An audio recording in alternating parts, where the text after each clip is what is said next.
आप सभी का स्वागत है एक बार फिर से study with Shivam sir classes में। तो जो अध्याय हमने 3 चालू किया था उसी अध्याय को हम कंटिन्यू कर रहे हैं।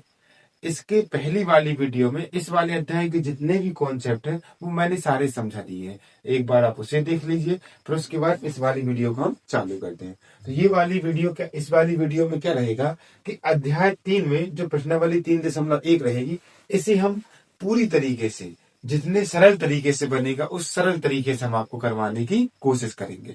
तो देखते हैं, ज्यादा समय न लेते हुए इस वाली प्रश्नावली का पहला क्वेश्चन है, ग्राफी विधि से हल कीजिए। तो यहाँ पर पहला क्वेश्चन लिखा है हमारा, कक्षा 10 के 10 विद्यार्थियों ने, कक्षा 10 के 10 विद्यार्थियों ने एक गणित की पहेली प्रतियोगिता में भाग लिया। कक्षा 10 के 10 विद्यार्थियों ने, कितने विद्यार्थी हैं? 10, जिन्होंने गणित की पहेली प्रतियोगिता में भाग लिया। और आप ध्यान देना, इस पूरे गणित की बुक में जितने भी उदाहरण रहेंगे उसमें कक्षा 10 ही लिखा रहेगा। ठीक है, चलते हैं आगे। कक्षा 10 के 10 विद्यार्थियों ने गणित की एक पहेली प्रतियोगिता में भाग लिया। ठीक है, यदि लड़कियों की संख्या, यदि लड़कियों की संख्या लड़कों की संख्या से 4 अधिक है, लड़कियों की संख्या लड़कों की संख्या से 4 अधिक हो, तो प्रतियोगिता में भाग लेने वाले लड़कों एवं लड़कियों की संख्या को हमें ज्ञात करना है। और साथ में ज्ञात करने के बाद हमें उसको ग्राफी विधि से हल भी करना है। तो हम इससे चालू करते हैं। तो सबसे पहले यहाँ पर 2 शब्द आ रहे हैं, एक आ रहा लड़कियों और दूसरा आ रहा लड़कों। तो लड़कियों की संख्या भी है और लड़कों की संख्या भी है। तो हम यहाँ पर जब चालू करते हैं तो सबसे पहले जो शब्द आया, क्या आया? लड़कियों की संख्या। तो हम यहाँ पर लिख लेते हैं, माना लड़कियों की संख्या, माना लड़कियों की संख्या बराबर x है। लड़कियों की संख्या हमने मान ली। अब सेकंड में क्या है? लड़कों की संख्या। तो लड़कों की संख्या तथा लगा देंगे यहाँ पर, ये हल्दी चंदन लगाना जरूरी होता है, तथा लड़कों की संख्या, लड़कों की संख्या बराबर y। ठीक है, इतना हो गया। अब हमको पता है लड़कियों और लड़कों की संख्या टोटल कितनी है? 10। तो यहां पर हम पहली ही शर्त लगा देते हैं, प्रथम शर्त। प्रथम शर्त क्या हो जाएगी हमारी? दोनों की संख्या मिला के कितनी है? 10 है। तो यहाँ पर जैसे मैंने बोल दिया, लड़कियों की संख्या x है, तो लड़कों की संख्या कितनी है? y। दोनों को जोड़ने पर अंक कितना आ रहा है अपना? 10। मतलब दोनों का योग कितना आ रहा है? 10। यहाँ पर यही बन गया हमारा पहला वाला समीकरण। जितने जल्दी बनेगा और जितने सरल तरीके से बनेगा उतने सरल तरीके से हम इस क्वेश्चन को कराते हैं। लड़कियों की संख्या प्लस लड़कों की संख्या बराबर 10। ठीक है, अब द्वितीय शर्त, द्वितीय शर्त हम यहाँ पर शर्त के हिसाब से क्वेश्चन करेंगे। ठीक है, तो द्वितीय शर्त में क्या बोला है कि लड़कियों की संख्या, किसकी संख्या? लड़कियों की संख्या लड़कों की संख्या से 4 अधिक है। किसकी संख्या? लड़कियों की संख्या। तो लड़कियों की संख्या को हमने माना x। तो लड़कियों की संख्या किससे अधिक है? लड़कों की संख्या से। कितनी अधिक है? 4 अधिक है। तो x बराबर लिख देंगे y प्लस 4। तो यहाँ पर यही बन गया हमारा समीकरण 2। यहाँ पर 2 समीकरण बन गए। और आप ध्यान देना, ज्यादा है, कम है, 2 गुना है, 3 गुना है या 4 गुना है, हमको हमेशा छोटी वाली संख्या में करना है। तो यहाँ पर देख रहे हैं लड़कियों की संख्या ज्यादा है, तो लड़कियों की संख्या बड़ी संख्या होगी। ठीक है, और लड़कों की संख्या से कितनी ज्यादा है? 4 ज्यादा है, तो लड़कों की संख्या कम हो गई। लड़कियों की संख्या ज्यादा हो गई, लड़कों की संख्या कम हो गई। तो जितना जोड़ना, घटाना, गुणा, भाग करेंगे हम वो कम वाली संख्या में करते हैं। एक क्वेश्चन नहीं, जितने भी आगे क्वेश्चन करेंगे सारे क्वेश्चनों में। और यहाँ नहीं, आप 9वीं से लेके 12वीं तक या 6वीं से लेके 12वीं तक कोई भी बुक उठा लें, तो जो कम रहेगा उसी में हम जोड़ना, घटाना, गुणा, भाग करते आए हैं और यहाँ पर करेंगे। ठीक है, तो पहली शर्त हमारी थी x प्लस वाई बराबर 10, उसका हमने समीकरण बना लिया। और दूसरी वाली शर्त में बोला है लड़कियों की संख्या लड़कों की संख्या से 4 अधिक है, तो हमने यहाँ पर दूसरा समीकरण बना लिया। अब इसी कौन सी विधि से करना है? ग्राफी विधि से। तो यहाँ पर लिख देंगे हम, ग्राफी विधि से हल करने पर, ग्राफी विधि से हल करने पर, ग्राफी विधि से हम हल कर देते, इसको अंडरलाइन कर देते। तो अंडरलाइन करने में क्या होता है, थोड़ा सा हमने जो लिखा है वो शब्द अच्छे से दिखने लगते हैं। और आप ऐसा अगर कॉपी में करेंगे तो और अच्छा रहेगा। यहाँ पर देखते हैं अपन, ग्राफीय विधि से। समीकरण 1 को हल करते हैं पहले समीकरण 1 से। तो समीकरण 1 क्या है हमारा, x प्लस वाई बराबर लिखा है 10। ठीक है, हम x को यही रहने देते हैं और y का पक्षांतर कर देते हैं। y प्लस का है तो सिर जाके हो जाएगा हमारा माइनस का, तो 10 माइनस क्या हो गया y। अब इसी वाले समीकरण में हमको y के मान रखने हैं तो हमको x के मान मिलते जाएंगे। ठीक है, इसे बोल देंगे हम समीकरण 3। हम नीचे लिखेंगे समीकरण 3 में, समीकरण 3 में y का मान कितना रख दें, आप जितना बोलेंगे उतना रख देंगे। अब यहाँ पर 10 लिखा है तो ऐसी संख्या लाते हैं ग्राफ बनाने में ज्यादा कठिनाई ना जाए और ज्यादा बड़ा ग्राफ ना बने और ज्यादा बड़ी संख्या ना लेनी पड़ी ग्राफ में, तो हम छोटी छोटी संख्या लेंगे। यहाँ जैसे 10 लिखा है तो यहाँ पर y का मान कितना लेते हैं 5, तो 10 में से 5 घटाएंगे कितना बचेगा 5। तो यहाँ पर समीकरण 3 में y बराबर 5 लेने पर, ठीक है, समीकरण 3 में y बराबर कितना लेने पर 5 लेने पर, तो जैसे ही हम 5 लेंगे x बराबर हो जाएगा 10 माइनस 5 और 10 में से 5 घटाएंगे बचेगा 5। तो हमने कितना लिया था y का मान 5, x का मान कितना आ गया 10। अब थोड़ा और आगे चलते हैं। ठीक है, समीकरण 3 में, समीकरण 3 में y बराबर अब कितना ले लें यहाँ पर, ठीक है, तो यहाँ पर हम फिर और छोटी संख्या ज्ञात कर लेते हैं। तो यहाँ पर हम y का मान जैसे हमने लिया था 5, अब 6 ले लेते हैं, y बराबर 6 लेने पर, ठीक है, तो x बराबर 10 माइनस, अब यहाँ y लिखा है, y का मान हम कितना रख रहे हैं 6, तो यहाँ पर रख दिया हमने 6। आगे देखिए अपन, तो 10 में से 6 घटाएंगे कितना बचा 4। ठीक, तो यहाँ पर 5 लेने पर x का मान आ गया 5 और यहाँ y का मान 6 लेने पर x का मान कितना आ गया 4। अब एक और मान ले लेते हैं समीकरण 3 में, समीकरण 3 में y बराबर, जैसे एक 5 लिया, एक ले लिया 6, अब एक और ले लेते हैं थोड़ा और सरल, तो अपन 4 ले लेते हैं। यहाँ पर y बराबर 4 लेने पर हमको ज्यादा बड़े मान नहीं लेने हैं, जितना बनेगा उतने छोटे मान लेने हैं। और यहाँ पर बड़ी संख्या थोड़ी 10 बड़ी संख्या है तो ये वाले मान हम थोड़े से ज्यादा बड़े ले रहे हैं। ठीक है, यहाँ 5 लिए, यहाँ 6 ले लिए, अब यहाँ पर y बराबर कितना ले लेते हैं 4। ठीक, x बराबर 10 माइनस y की जगह पर कितना रखना है 4, तो यहाँ रख देंगे हम 4 और 10 में से 4 घटाएंगे तो बचेगा 6। ठीक है, तो हमारे समीकरण 1 में जो भी हम ग्राफीय विधि करने वाले हैं उसके तीनों मान ज्ञात हो गए हमारे। ठीक है, यहाँ पर हम एक टेबल बना लेते हैं, 1 2 3 3 मान निकाले हैं इसलिए 3 खंड बना लेते हैं। यहाँ लिखते हैं x और यहाँ लिख देते हैं y। तो y का मान हमने कितना रखा था 5, x का कितना मान निकला 5, यहाँ पर रख दिया हमने 5। फिर देखें हम, तो y का मान लिया था हमने 6, x का कितना मान निकला हमारा 4। फिर देखें आगे, तो y का मान लिया था हमने 4, x का कितना मान निकला 6। तो हमारे मतलब सवाल को हल करने के लिए ग्राफ विधि से हमको जो मान चाहिए थे वो मिल गए हैं। अब दूसरा वाला देखते हैं अपन, दूसरे वाले में क्या बोला गया है कि x बराबर y धन 4। तो फिर से ले लेते हैं समीकरण 2 से, समीकरण 2 से। तो समीकरण 2 क्या है वो लिख लेते हैं, x बराबर लिखा है यहाँ पर y प्लस लिखा है 4। इसका मतलब है लड़कियों की संख्या लड़कों की संख्या से 4 अधिक है। अब यहाँ पर इसको बोल देते हैं समीकरण अपन 3 हो गया है तो 4 बोल देते हैं। ठीक, तो समीकरण 4 में इसको हम कोष्टक में रख देते हैं। समीकरण 4 में फिर से वही y का मान छोटी संख्या लो, कोई ज्यादा बड़ा मान ना है। ठीक है, तो यहाँ पर y का मान हम 1 ले लेते हैं। समीकरण 4 में y बराबर 1 लेने पर, समीकरण 4 में y बराबर 1 लेने पर जैसे ही हम y बराबर 1 लेते हैं तो यहाँ पर देख लेते हैं x बराबर y की जगह हमको कितना लेना है 1, तो यहाँ 1 लिख दिया प्लस लिख दिया 4, तो x बराबर 1 और 4 कितना हो गया 5। कितना मान लिया था हमने y का 1, x का कितना मान निकला है 5। अब थोड़ा और देख लेते हैं, थोड़ा आगे चलते हैं। ठीक है, तो समीकरण 4 में, समीकरण 4 में यहाँ y बराबर 1 लिखा है।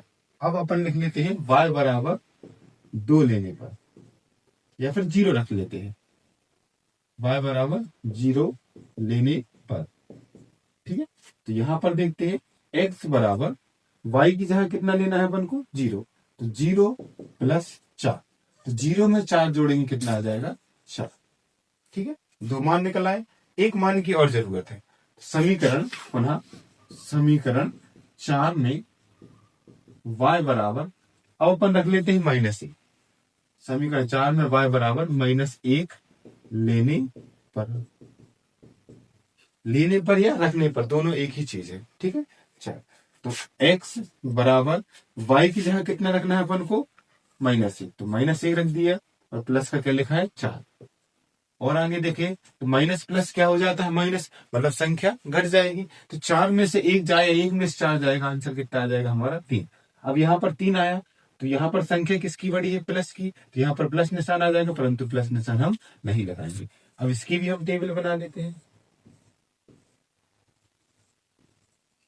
एक्स और यहाँ लिख देंगे वाई। पहले हमने वाई का मान रखा था 1 लिख दिया, एक्स का मान कितना निकला 5, तो यहाँ लिख दिया हमने 5। फिर देखिए यहाँ पर तो वाई का मान लिखा था हमने 0, तो एक्स का मान कितना मिला हमें 4। अगले में देखिए अपन तो वाई का मान लिया था हमने -1 लिया था, तो एक्स का मान कितना मिल गया हमको 3, तो एक्स का मान मिल गया हमको 3। यहाँ पर हमको 2 टेबल मिल गई हैं और इन्हीं दोनों टेबल से हम हमारी ग्राफी विधि का ग्राफ हल करते हैं, ठीक है। तो आप इसे लिख लीजिए, जब तक एक बार मैं समझा देता हूँ। हमको बोला है कक्षा 10वीं में 10 विद्यार्थी थे, उसमें कुछ लड़कियां थी और कुछ लड़के थे, परंतु लड़कियों की संख्या ज्यादा थी। तो लड़कियों की संख्या को मान लिया हमने x और लड़कों की संख्या को मान लिया y। दोनों की संख्या मिला के 10 थी, मतलब x + y बराबर आ गया 10। अब ये बोला था लड़कियों की संख्या लड़कों की संख्या से 4 अधिक है, तो हमारा समीकरण 2 बन गया। अब आगे चलिए ग्राफी विधि से हल करने पर, तो ग्राफी विधि से हल करेंगे तो हमको 3 मान चाहिए, पहले वाले समीकरण के भी 3 मान चाहिए, सॉरी 3, और दूसरे वाले के भी कितने मान चाहिए 3। तो हम ज्ञात करें यहाँ पर, तो समीकरण 1 से, समीकरण 1 जो लिखा था वो हमने यहाँ पर लिख लिया। अब यहाँ पर x को यहीं छोड़ देंगे, y प्लस का है, पक्षांतर करेंगे तो माइनस का हो जाएगा। अब यहाँ पर y की जगह हमको छोटे मान लेना है, यहाँ 10 है तो 10 के आसपास ये मान लेंगे, ठीक। तो y बराबर 5 लिया तो x बराबर आ गया हमारा 5। यहाँ y बराबर 6 लिया तो x बराबर आ गया हमारा 4। यहाँ पर y बराबर 4 लिया तो x बराबर आ गया 6। अब इन हमने टेबल जो बनाई उसमें हमने मान रख देंगे। y का मान हमने एक बार लिया 5, एक बार लिया 6, एक बार लिया 4, 5 6 4। x का मान एक बार आया 5, फिर 4, फिर 6, 5 4 6 लिख लिया। पहले वाले ग्राफ को हल करने के लिए पहली रेखा के मान हमको प्राप्त हो गए। अब यहाँ पर देखें समीकरण 2 से, समीकरण 2 में हमको पक्षांतर नहीं करना था, वो ऑलरेडी पक्षांतर ही था, ठीक है। तो समीकरण 4 में y का मान 1 लिया, तो 1 में हमने 4 जोड़ा तो कितना हो गया 5। अगले वाले में देखें y बराबर कितने ले लिए 0, क्योंकि ज्यादा बड़े मान ना है, तो यहाँ 0 में 4 जोड़ेंगे कितना आ जाएगा 4। किसी भी संख्या, अगर किसी भी संख्या को 0 में जोड़े या घटाएं तो वही संख्या आ जाती है, ठीक है। तो समीकरण 4 में y बराबर ले लिया हमने -1, तो -1 माइनस प्लस क्या हो जाएगा माइनस, मतलब घट जाएंगी संख्या। तो 4 में से 1 घटाए या 1 में से 4 घटाए, आंसर कितना आ जाएगा अपना 3। क्योंकि यहाँ पर प्लस का 3 लिखा है, ये इसलिए लिखा है क्योंकि 4 प्लस का है और 4 बड़ी संख्या है -1 से, ठीक है। इसकी भी जो टेबल आई वो भी हमने यहाँ पर बना दी, ठीक है। एक टेबल हमको ये मिल गई और एक टेबल हमको ये मिल गई। अब आगे चलते हैं, इस टेबल को देखकर हम किस प्रकार ग्राफ बनाएंगे, ये मैं आपको इसका ग्राफ बना के अगली वाली वीडियो में बनाऊंगा। इस वाली वीडियो में बनेगा तो मैं आपको थोड़ी देर बाद इसमें एक फोटो लगा दूंगा, तो आप उसमें ग्राफ देख सकते हैं। और ग्राफ बनाने के लिए मैं एक सेपरेट एक अलग से वीडियो बनाऊंगा, उससे आप देख लेना और कंप्लीट कर लेना। इसके बाद हम करेंगे सेकंड क्वेश्चन, जब तक आप इसे नोट कर ले या इसे इसका स्क्रीनशॉट ले लें। यहाँ पर देखते हैं हम किस प्रकार हमने वो सवाल किया था, उस सवाल का हम ग्राफ कैसे बनाएंगे। तो यहाँ पर जो हमारा समीकरण 1 आया था उसको हमने यहाँ पर लिख लिया, और जो समीकरण 2 आया था वो यहाँ पर लिख लिया। समीकरण 1 के हमने जितने भी मान लिए थे y के, तो x के मान निकले थे तो वो हमने इस वाले टेबल में बना लिया। और समीकरण 2 में जितने y के मान निकले थे वो नीचे लिखे, और जितने x के मान निकले थे वो हमने ऊपर लिखे। जैसे यहाँ y का मान 5 रखा था तो x का मान 5 निकला। यहाँ पर देखें y का मान 1 रखा था तो x का मान कैसा निकला 5, और आगे भी ऐसे निकलते गए हमारे। तो अब यहाँ पर हम देखते हैं कि इसका ग्राफ कैसे बनाएंगे। तो सबसे पहले हम एक x अक्ष बनाते हैं और एक y अक्ष बनाते हैं। तो अब यहाँ पर अधिकतम अंक देखते हैं कितना 6 है, यहाँ भी 6 है, और अधिकतम अंक यहाँ पर कितना है 5। तो हमको अधिक से अधिक x अक्ष पे 6 ले जाना है और y अक्ष पे भी हमको कितना ले जाना है 6। तो यहाँ पर देखते हैं, हम यहाँ से बनाना चालू करते हैं, ठीक है। तो सबसे पहले हम यहाँ पर ये देख लेते हैं कि ज्यादा हमारा साइड में भी ना हो और ज्यादा हमारा ऊपर भी ना हो। तो यहाँ पर हमने एक रेखा खींच ली है। ये हमारा एक्स अक्ष कहला जाएगा, एक्स अक्ष। ऊपर मैंने रेड पेन से लिखा है, आपको रेड पेन से नहीं लिखना है, वो हाईलाइट करने के लिए मैंने रेड पेन से लिखा है। ठीक है, तो आप पेंसिल से ही जितना भी इस ग्राफ पे वर्क करेंगे वो सारा पेंसिल से होना चाहिए। अब यहाँ पर एक्स अक्ष हमने बना लिया है, इसका मूल बिंदु यहाँ पर आ रहा है। अब मूल बिंदु के ऊपर की तरफ हम वाई अक्ष बना लेते हैं। तो हमने वाई अक्ष बना लेते हैं यहाँ पर, तो वाई अक्ष हमारा ये बन गया। अब देखते हैं हम यहाँ पर इनके नंबर लिख लेते हैं। तो पहला नंबर हो जाता है हमारा 1, यहाँ पर हो जाता है 2, यहाँ पर लिखेंगे हम 3, यहाँ पर लिखेंगे 4, यहाँ लिखा हमने 5, यहाँ लिखा हमने 6, यहाँ लिख लिया 7, थोड़ा और मान बढ़ा देंगे, यहाँ 8 हो जाएगा और यहाँ हो जाएगा 9। अब इधर देखें हम, तो इधर हमारा हो जाएगा 1, इसके ऊपर 2 हो जाएगा, हमको सिर्फ एक पैमाना लेना है। यहाँ 3 हो जाएगा, यहाँ 4, ऐसे यहाँ पर 5 हो जाएगा, 6 हो जाएगा, 7 हो जाएगा। अब देखना ही है, तो हमने दोनों प्लस प्लस के बना लिए। एक्स अक्ष का धनात्मक अक्ष ले लिया हमने और वाई अक्ष का ले लिया हमने। अब यहाँ पर हमको ये देखना है कि माइनस की संख्या तो नहीं है, तो यहाँ पर देख रहे हैं वाई अक्ष पे एक माइनस का भी है। ठीक है, तो हम वाई अक्ष को थोड़ा और नीचे की तरफ कर लेते हैं। वाई अक्ष को हमने थोड़ा और नीचे की तरफ कर लिया और एक्स अक्ष को थोड़ा और इस साइड को कर लेते हैं। एक्स अक्ष को हमने और यहाँ पर ले लिया। ठीक है, अब यहाँ पर देखते हैं, एक आ गया माइनस का एक आ गया माइनस का 2, और थोड़ा और करेंगे, बस इतना काफी है, ज्यादा नहीं करना अपन को, थोड़ी सी रेखा चाहिए बस एक्स अक्ष की और वाई अक्ष की। ये भी एक्स डैश अक्ष हो जाएगा और ये हमारा वाई डैश अक्ष हो जाएगा।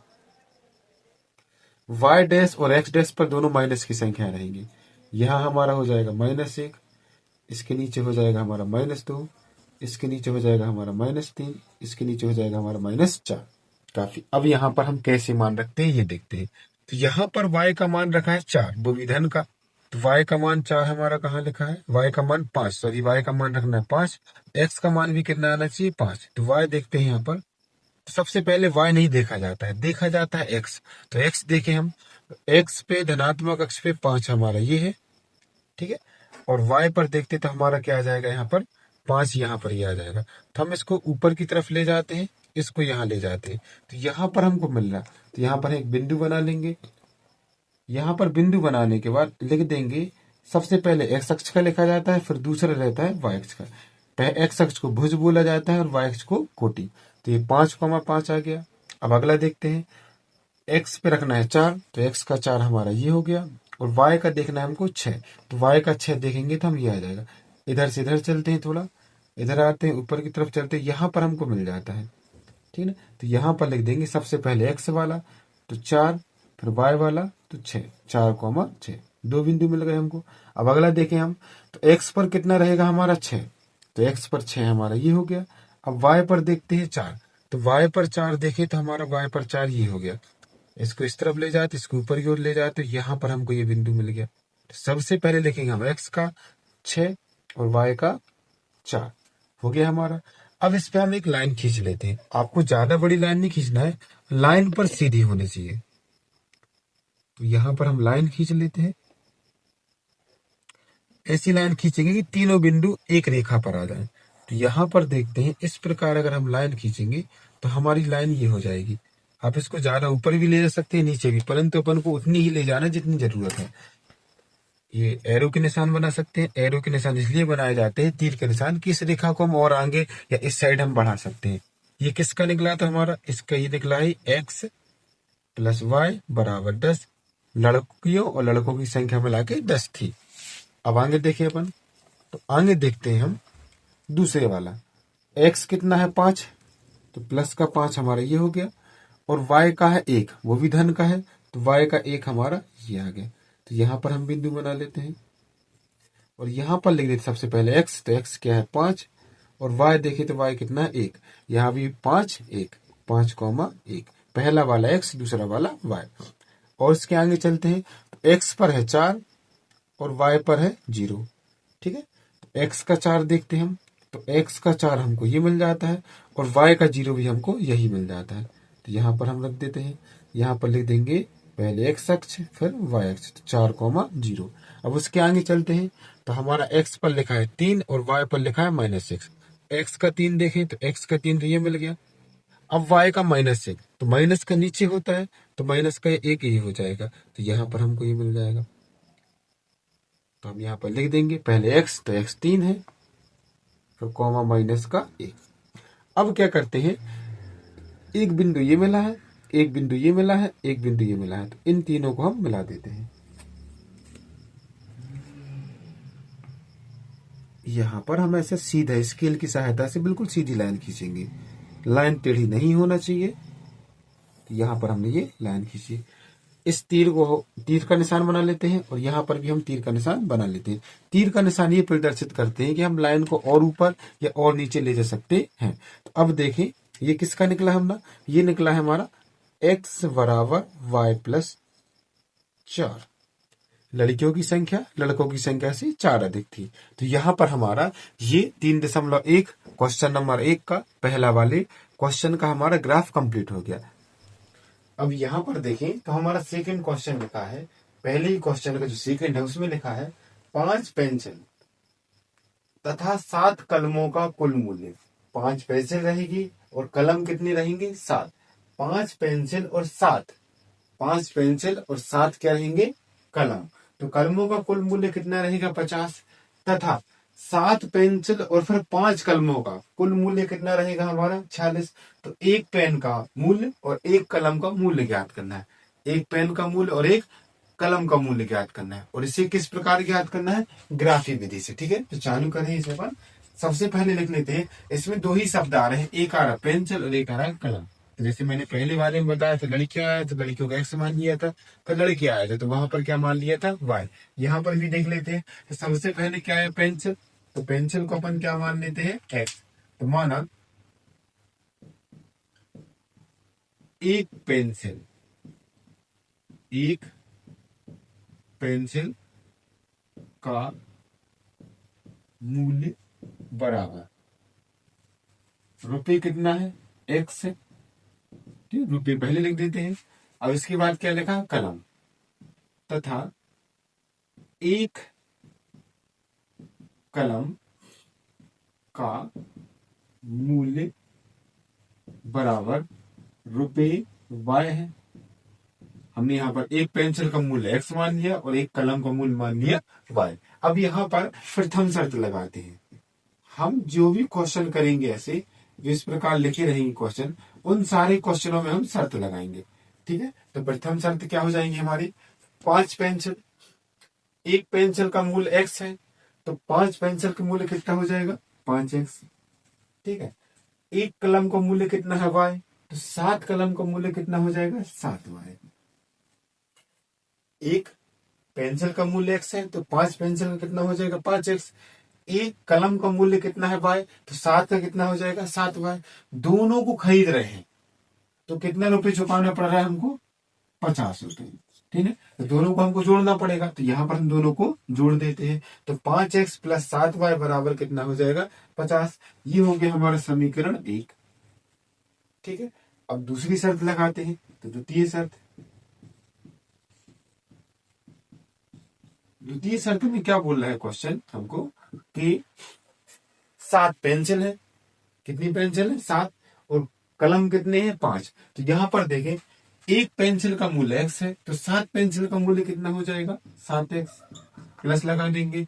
अब यहाँ पर 5 कलम है, एक कलम का मूल्य y है तो 5 कलम का मूल्य हो जाएगा हमारा 5y बराबर कितने रुपए के आ रही है, 46 के। तो ये लिख दिया हमने 46। ये हो गया हमारा समीकरण 2। हमको सिर्फ 2 समीकरण बनाना है और 2 समीकरण से हमको 2 तालिकाएं मिलेंगी। उन तालिकाओं में x और y के मान रखेंगे और हमारा ग्राफी विधि से हल हो गया। तो यहाँ पर देखें क्या है, फिर से एक पेंसिल का मूल्य x तो एक कलम का मूल्य हो गया y। यहाँ पर 5 पेंसिल थी तो 5x, यहाँ 7 पेंसिल थी तो 7x। यहाँ एक कलम का मूल्य y था तो 7 कलम का मूल्य 7y हो गया। एक कलम का मूल्य y था तो 5 कलम का मूल्य हो गया 5y। यहाँ पर टोटल कितना पैसा दे रहे थे अपन, 50, और यहाँ पर कितना दे रहे हैं, 46। ठीक है, तो इन्हें हम ग्राफीय विधि से हल करते हैं। नीचे हेडिंग लगा देते हैं, ग्राफीय विधि से हल करने पर। थोड़ी सी वीडियो मेरी क्या होती, लॉन्ग जाती है। कहने का उसका मतलब ये हो जाता है कि आप समझेंगे थोड़ा समय लगेगा, पहली बार समझेंगे थोड़ा समय लगेगा, परंतु इसी क्वेश्चन को अगर आप 1-2 बार करेंगे तो बहुत ज्यादा आसानी से समझ में आ जाएगा आपको। ठीक है, तो कोशिश करते हैं पहली बार में ही समझ में आ जाए आपको। तो यहाँ पर क्या लिखा है कि ग्राफिक विधि से हल करना है अपन को। ठीक है, तो यहाँ पर उतारते हैं समीकरण 1 से। समीकरण 1 से समीकरण 1 लिख लेते हैं हम। समीकरण 1 क्या है हमारा, 5x प्लस लिखा है 7y। 5x प्लस कितना लिखा है 7y। 5x प्लस 7y बराबर कितना लिखा है 50। अब यहाँ पर हम क्या करते हैं, ये 7y किसका है, प्लस का है, पक्षांतर करेंगे तो काय का हो जाएगा, माइनस का। तो 5x बराबर 50, ये प्लस का है, उस हट जाएगा, किस चीज का हो जाएगा, माइनस का। तो माइनस का 7y हो गया। और आगे चले तो 5 का x में क्या है, गुणा है, गुणा का पक्षांतर काय में होता है, भाग में। तो यहाँ पर x यही रह जाएगा, 5 का भी पक्षांतर कर देते हैं, तो 50 माइनस 7y बटे हो जाएगा हमारा 5। ठीक है, ये निकला है हमारा तीसरा समीकरण। समीकरण 1 से क्या निकला हमारा, समीकरण 3। ये समीकरण 1 था, फिर 2 हो गया, 1 से ही क्या बना लिया अपन ने, 3। अब इसको हल करते हैं अपन, तो इसे देखते हैं समीकरण 3 में। समीकरण 3 में यहां पर अब y का मान रखना है अपन को। तो हमको ऐसा मान रखना है कि 7 से गुणा करें और 50 से घटाएं और 5 का पूरा पूरा भाग चला जाए। हमको ऐसी संख्या देखनी पड़ेगी। तो अपन देखते हैं यहाँ पर कि यहाँ पर ऐसी कौन सी संख्या है कि 7 का गुणा कर दे उसमें और 50 से घटा दे और 5 का पूरा पूरा भाग चला जाए। तो यहाँ पर एक संख्या हमको मिलती है, जैसे मैं यहाँ पर लिख दूं 5 लिख दूं, तो 7 का 5 में गुणा करेंगे, 7 पना 35।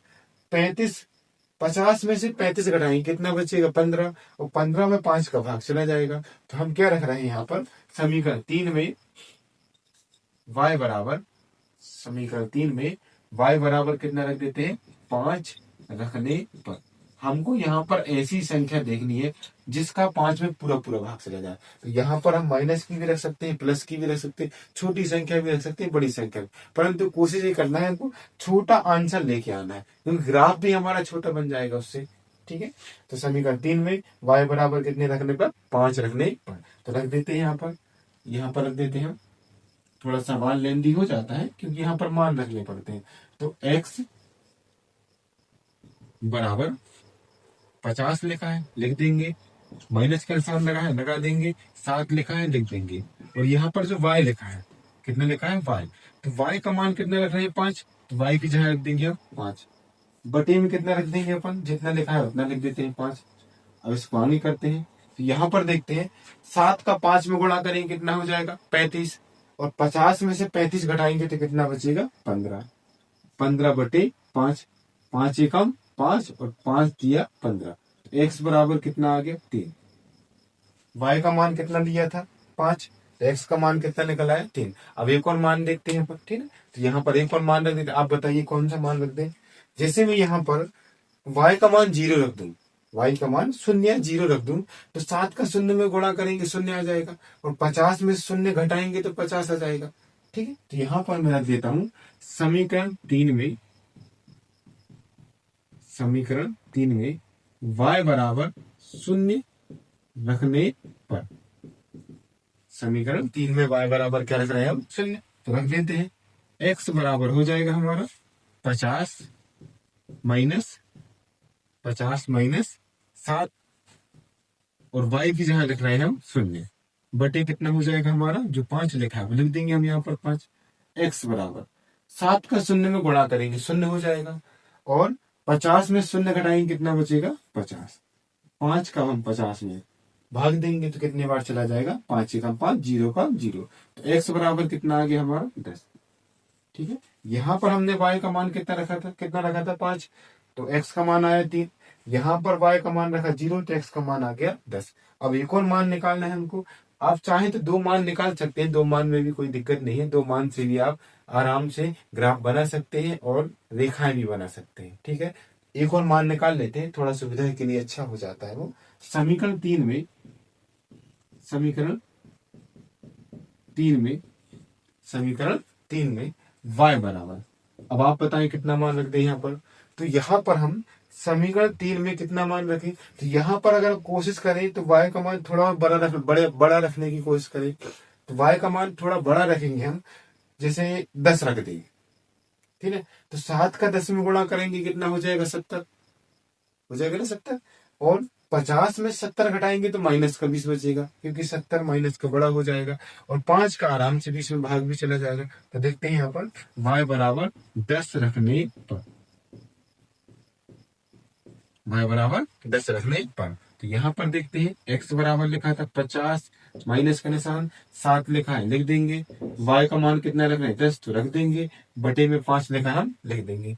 7 का 10 में गुणा करेंगे 70 हो जाएगा, और 50 में से 70 घटाएंगे तो हमारा बचेगा माइनस का 20, क्योंकि 70 माइनस का बड़ा हो जाएगा और 50 प्लस का छोटा है।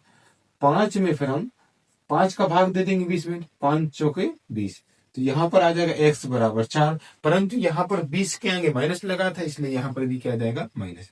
हमारे यहाँ पर समीकरण एक के तीनों मान निकल आए। अब हम उसकी टेबल बना देते हैं, समीकरण एक की टेबल बनाएंगे यहाँ पर, और कोशिश करें कि जो टेबल बना रहे हैं आप उसके ऊपर वो समीकरण भी लिख दें जिससे आपने ज्ञात किया है। तो हमने किससे ज्ञात किया, इससे किया, तो इसको लिख देते हैं 5x प्लस लिखा है 7y बराबर लिखा है 50, यहाँ लिख देंगे x, यहाँ लिख देंगे y। तो y का मान पहले रखा 5, फिर रखा 0 और फिर रखा 10, 5 0 10। x का मान पहले कितना निकला 3, फिर 10, फिर 4, 3 फिर निकला 10 और फिर निकला 4, और 4 किस चीज का निकला, माइनस का, तो यहाँ लिख दिया हमने माइनस। तो हमारे समीकरण एक को हल करने के लिए ग्राफिक विधि से जो टेबल चाहिए थी वो हमको मिल गई। अब हम समीकरण दो को करेंगे, तो यहाँ पर आप इसको चाहे तो आप लिख सकते हैं, क्या थोड़ा सा लेंदी सवाल हो गया, मैं इसको समझा देता हूँ फिर आगे चलते। ठीक है, एक पेंसिल का मूल्य हमने x माना, एक कलम का मूल्य हमने y माना। ठीक है, तो 5 पेंसिल थी तो 5x हो गया, 7 कलम थी 7y हो गया, दोनों का मूल्य 50 था, समीकरण एक बन गया। दूसरी साइड देखें, एक पेंसिल x रुपए, 7 पेंसिल 7x, एक कलम y तो 5 कलम हो जाएंगे 5y बराबर हो जाएगा 46।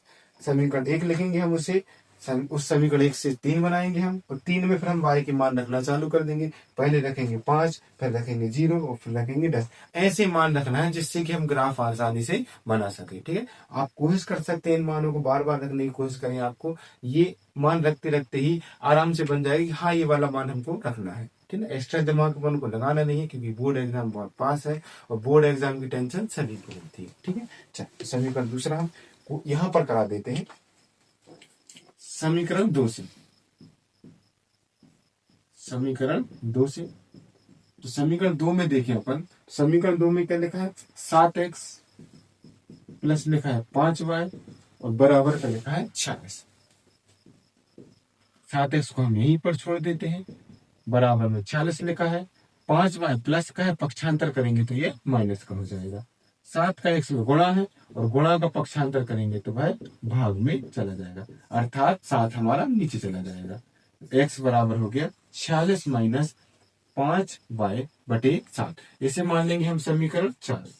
ठीक है, अब इस समीकरण में मान रखते जाते हैं, तो समीकरण 4 में y बराबर, अब यहाँ पर ऐसा मान रखना है कि 5 से गुणा करना पड़ेगा और उसको 46 में से घटाना पड़ेगा, और 7 का पूरा पूरा भाग चला जाए। तो ऐसी संख्या देखें आप, तो यहाँ पर मेरे हिसाब से जैसे मैं y का मान 2 रख दूं और वो भी माइनस का, y का मान रख दूं 2 और वो भी किस चीज का, माइनस का, तो यहाँ पर हो जाएगा 5 दूनी 10 और माइनस माइनस हो जाएगा प्लस, 46 और 10 हो जाएगा 56, और 56 में 7 का 8 बार भाग चला जाएगा। तो यहाँ पर y का मान रख देता हूं मैं माइनस का 2। आप कुछ भी मान रख सकते हैं, जरूरी नहीं कि आप वही रखें, परंतु आपको ऐसे मान रखने जिससे 7 का पूरा पूरा भाग चला जाए। ठीक है, तो हमने यहाँ पर y बराबर रख दिया हमने -2 रखने पर, समीकरण 4 में y बराबर 2 रखने पर रख देते हैं हम यहाँ पर, x बराबर हमारा आ जाएगा 46 माइनस 5 और यहाँ y की जगह रख रहे हैं माइनस का 2 बटे का लिख देंगे हम 7। ठीक है, थोड़ा आगे चले हम, तो यहाँ पर देखें माइनस माइनस हो जाएगा प्लस, 5 का 2 में गुणा करेंगे तो हो जाएगा 10। ठीक है, तो 46 प्लस 10 बटे हो जाएगा 7, 46 में 10 जोड़ेंगे तो हो जाएगा हमारा 56 बटे का 7। अब 7 का 56 में भाग दे देंगे तो 8 बार चला जाएगा, x बराबर आ गया हमारा 8। ठीक है, y का मान रखा था -2 और x का मान आ गया हमारा -8। आप इस तरफ का जो भी मैंने ब्लू पेन से लिखा है इसको आप नोट कर लीजिए या स्क्रीनशॉट ले लीजिए, मैं इसे अलग कर देता हूं। समीकरण 4 में समीकरण 4 में y बराबर, अब सेकंड मान क्या रख दें, तो सेकंड मान आप बनाएं कि जिसके साथ में पूरा पूरा भाग चला जाए, गुणा भाग जोड़ना घटाना करने पर। तो यहाँ पर हम क्या रख सकते हैं, यहाँ पर हम कोशिश करें कि ऐसी संख्या रखें कि वही 7 का भाग चला जाए। तो यहाँ पर हम 5 रख सकते हैं क्या, 5 25 और 46 में से अगर हम 25 घटाएंगे 21 बचेगा और 7 का 21 में पूरा पूरा भाग चलेगा। कहने का मतलब ये है कि ऊपर ऐसी संख्या है कि उसमें 7 का पूरा पूरा भाग चला जाए। तो देखिए यहाँ पर हम y बराबर कितना रख रहे हैं 5, y बराबर 5 रखने पर y बराबर 5 रखेंगे तो x बराबर कितना लिखा है हमारा 46 माइनस का 5 और y की जगह कितना रख रहे हैं 5 बटे में लिख दिया हमने 7। x बराबर 46 माइनस 55 25 25 बटे कितना लिखा है 7। अब 46 में से अगर हम 25 घटाएंगे तो 6 में से 5 घटाया 1 बचा, 4 में से 2 घटाया 2 बचा, बटे में कितना लिखा है 7, 7 एकम 7, 7 3 21, मतलब x बराबर कितना आ गया हमारा 3। ठीक है, फिर से वहां y का मान कुछ और रखा था, यहाँ y का मान हमने कुछ और रखा। अब तीसरे वाले में एक बार रख लेते हैं, समीकरण 4 में y बराबर, तो यहाँ पर क्या रखें, ठीक है, तो यहाँ पर मैं थोड़ी और बड़ी संख्या रख देता हूं, ऐसी संख्या जिसमें 7 का पूरा पूरा भाग चला जाए। तो यहाँ पर कोशिश कर रहे हैं कि छोटी ही संख्या है, इतनी ज्यादा बड़ी भी संख्या ना आए और ज्यादा भी छोटी संख्या ना आए, क्योंकि हमारे मान थोड़े थोड़े बड़े आने चालू हो गए। यहाँ पर -2 रखा था तो 8 आ गया, यहाँ पर 5 रखा था तो 3 आ गया। तो यहाँ पर एक संख्या अपन जैसे सोचे तो 12 रख सकते हैं, तो 12 पंचे 60 और 60 में से 46 को घटाएंगे तो 14 बचेगा और 7 का 14 में पूरा पूरा भाग चला जाता है। तो यहाँ पर y बराबर रख देते हैं हम 12, y बराबर 12 रखने पर, ठीक है, रख देते हैं हम। x बराबर 46 माइनस 5 लिखा है, y की जगह रख रहे हैं हम 12 और पूरे का बटा हो जाएगा हमारा 7। तो x बराबर 46 माइनस 12 पंचे होता है 60 बटे का 7। अब यहाँ पर देखें 46 में से 60 घटाएंगे तो घट तो जाएगा, हमारा कितना आ जाएगा 14, परंतु देखिए यहाँ पर तो 46 प्लस की संख्या छोटी है और 60 माइनस की संख्या बड़ी है, तो बड़ी वाली संख्या का निशान आगे आ जाता है और बटे में लिख देंगे हम 7, 7 एकम 7, 7 दूनी 14। तो यहाँ पर देखिए हम x का मान आ गया हमारा, यहीं पर देख लेते हैं x का मान आ गया हमारा 2, परंतु किसके साथ, वो माइनस के साथ। तो यहाँ पर फिर देखें हम 3 मान निकल आए, y का मान 12 रखा था तो x का मान कितना निकल आए 2। अब यहाँ पर बना देते हैं हम टेबल। आपको इसी प्रकार टेबल बना रही है, जो क्वेश्चन करते जा रहे हैं उसको करते जाना और टेबल बनाते जाना। x यहाँ लिख दिया, y का मान पहले हमने कितना रखा था, y का मान रखा हमने -2, फिर y का मान -2 रखने पर कितना है x का 8, फिर यहाँ y का मान रखा 5 तो x का मान कितना है 3, 5 रखने पर कितना है 3। यहाँ पर y का मान रखा हमने 12 तो x का मान कितना आ गया हमारा -2। यहाँ पर हमारी 2 टेबल कंप्लीट हो गई है और इन टेबल को हम ग्राफ पेपर में किस प्रकार हम ग्राफ बनाएंगे उस प्रकार हम बना के आपको दिखा रहे हैं। जब तक आप इसे पढ़ लीजिए और एक बार रिवीजन कर लीजिए और नोट कर लीजिए तब तक, ठीक है। अब यहाँ पर हम जो क्वेश्चन हमने अभी कंप्लीट किया है उसका हम ग्राफ बनाते हैं। 3.1 का क्वेश्चन नंबर फर्स्ट का दूसरा है। तो यहाँ पर हमने जो समीकरण 1 निकला था वो यहाँ लिख दिया, समीकरण 2 यहाँ लिख दिया, समीकरण 1 के जितने भी मान लिए आए थे हमारे तो यहाँ पर लिख दिए, समीकरण 2 के जितने भी मान आए थे वो हमने यहाँ पर लिख दिए। अब आगे हम इस ग्राफ को देखते सबसे बड़ी संख्या क्या है। तो यहाँ पर सबसे बड़ी संख्या है 10 प्लस की 10 और माइनस की देखें तो 4 है। यहाँ पर देखें प्लस की सबसे संख्या बड़ी, तो सबसे बड़ी संख्या है 12, और देखें माइनस में तो -2 है। मतलब अधिक से अधिक माइनस की 4 है या -2 है, और बड़ी संख्या है हमारी प्लस की 12। तो हम यहाँ पर बना लेते हैं, ठीक है, यहाँ पर हम बीचों बीच बना लेते हैं। तो यहाँ पर हम बीचों बीच बनाते हैं, तो इस प्रकार से हम रेखा खींच लेते हैं एक सीधे, और यहीं पर बीच में एक और रेखा खींच लेते हैं। इस प्रकार हम सीधी रेखा खींच लेंगे, ठीक है। अब यहाँ पर बीच में मूल बिंदु होता है, यहाँ होता है एक्स अक्ष, यहाँ इसी का जस्ट बाजू में होता है एक्स डैश अक्ष, और ऊपर की तरफ होता है वाई अक्ष जो धनात्मक होता है, नीचे की तरफ होता है वाई डैश अक्ष जो वाई अक्ष की ऋणात्मक संख्याओं को प्रदर्शित करता है। अब यहाँ पर हम पहले वाले करते हैं, तो एक्स पे लिखा था 3, तो यहाँ पर अभी हम संख्याएं बना लेते हैं।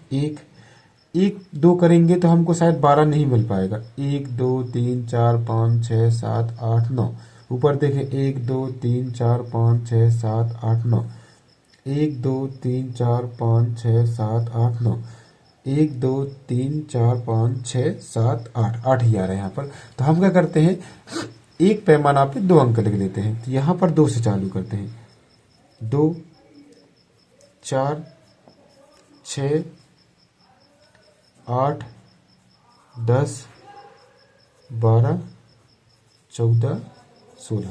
इस साइड माइनस के ले लेते हैं, तो माइनस का 2, माइनस का 4, माइनस का 6, माइनस का 8, माइनस का 10,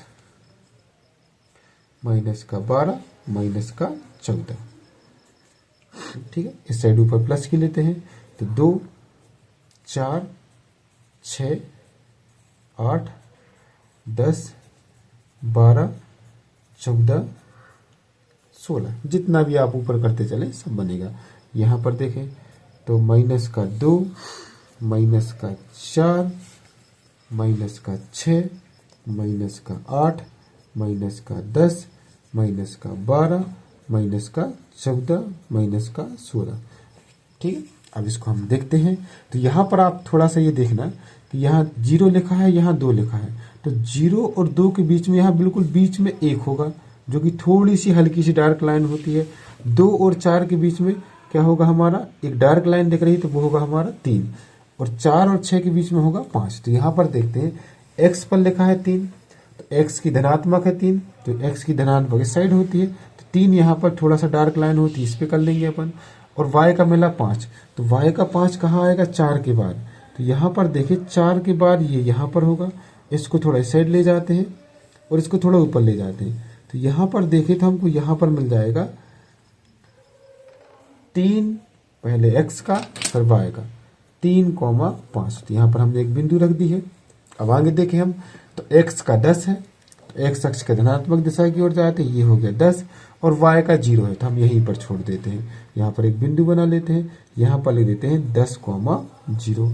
अब आगे चलें, तो यहाँ लिखा है -4, x का -4, तो x का -4 ये होता है, y का 10 देखें प्लस का, तो यहाँ कहीं होगा, ये देख रहे ये होता है। तो इधर थोड़ा ऊपर चलते हैं हम, इस साइड आते हैं, तो यहाँ पर देखें तो हमको मिल जाता है पहले x अक्ष का -4, कॉमा आ जाता है हमारा 10, ठीक है। यहाँ पर फिर बिंदु रख दिया। अब हम क्या करेंगे, इस बिंदु पर सीधी स्केल की सहायता से एक रेखा खींच लेते हैं। तो यहाँ पर ऐसी रेखा खींचेंगे कि बिल्कुल सीधी रेखा है, आती है कि नहीं आती, यहाँ पर भी हम देखते हैं। तो यहाँ पर आप देख पा रहे होंगे कि हमको एक सीधी रेखा मिल रही है, ये इस प्रकार हमको एक सीधी रेखा मिल गई है। तब ऐसी सीधी लाइन खींच लेते हैं, और लाइन के लास्ट में हम एक तीर का निशान लगा देते हैं, और इसी लाइन पर लिख देते हैं हम 5x + 7y, 5x + 7y बराबर का 50, ठीक है। अब दूसरे वाले टेबल को देखते हैं, तो दूसरे वाले टेबल पर x लिखा है 8, तो x का धनात्मक दिशा 8 हो गई, और y की देखिए -2, तो -2 ये है। हम थोड़ा नीचे जाते हैं, इस साइड जाते हैं, तो यहाँ पर हमको एक बिंदु मिल जाता है, यहाँ पर लिख देते हैं 8, -2। अब देखते हैं यहाँ पर, तो x का 3 हमारा यहाँ पर ये हो जाएगा, और y का 5 प्लस का, तो हमारा फिर वही हो जाएगा। तो देखें x का 3 y का 5 ये यहाँ पर आ जाएगा। तो यहाँ पर फिर लिख देते हैं हम 3,5। अब और आगे चले हम, तो हमको मिलता है -2 12, -2 x का, तो -2 का x ये है, और 12 देखें तो 12 हमारा ये ऊपर, यहाँ से ऊपर की ओर चले तो हमको यहाँ पर मिल जाता है। तो यहाँ पर लिख देते हैं हम -2 का 12। अब हम फिर से एक सीधी रेखा खींच लेते हैं। तो सीधी रेखा इस प्रकार से हमारी तीनों बिंदुओं को टच करे, तो तीनों बिंदुओं को टच करते हुए हमारी एक रेखा निकल जाती है। ठीक है, तो यहाँ ये वाली बिंदु हो जाती है, और यहाँ ये वाली बिंदु हो जाती है, यहाँ पर ये वाली बिंदु हो जाती है। इसको थोड़ा सही से कर लेते हैं। तो यहाँ पर एक सीधी रेखा खींचे, तो सीधी रेखा खींचते हैं तो यहाँ पर हमको ये तीनों मान मिल जाते हैं दूसरे टेबल के, और यहाँ कहीं भी चाहे तो यहाँ लिख दे, चाहे तो यहाँ लिख दे, आप कहीं भी लिख सकते हैं। पहली रेखा इस वाले समीकरण की थी और ये दूसरी वाली रेखा इस वाली समीकरण की, तो इसको हम फिर लिख देते हैं। तो यहाँ पर लिखेंगे हम 7x प्लस का 5y बराबर का 40। तो अब आप यहाँ पर देख पा रहे होंगे कि दोनों रेखाएं बन गई और हमारी ये दो रेखाएं एक बिंदु पर प्रतिच्छेद कर रही हैं, और जब भी एक बिंदु पर प्रतिच्छेद करती हैं तो इसका अद्वितीय हल होता है, और साथ में इसमें एक शर्त भी होती है, A1/A2 बराबर B1/B2 बराबर C1/C2। तो A1/A2 तो बराबर होता है B1/B2 के, नहीं होता है, और B1/B2 भी बराबर नहीं होता है C1/C2 के। तो यहाँ पर हम देखें A1/A2 का मान बराबर नहीं होता B1/B2 के, और B1/B2 का मान बराबर नहीं होता C1/C2 के। तो जब ऐसी कंडीशन आती है तो दो रेखाएं एक बिंदु पर प्रतिच्छेद करती है, तो यहाँ पर देखो प्रतिच्छेद कर ली, और यहाँ पर देखें तो ये समीकरण रेखा के में संगत होगा हमारा। तो ये क्वेश्चन दूसरे का हमारा ग्राफ तैयार हो गया है।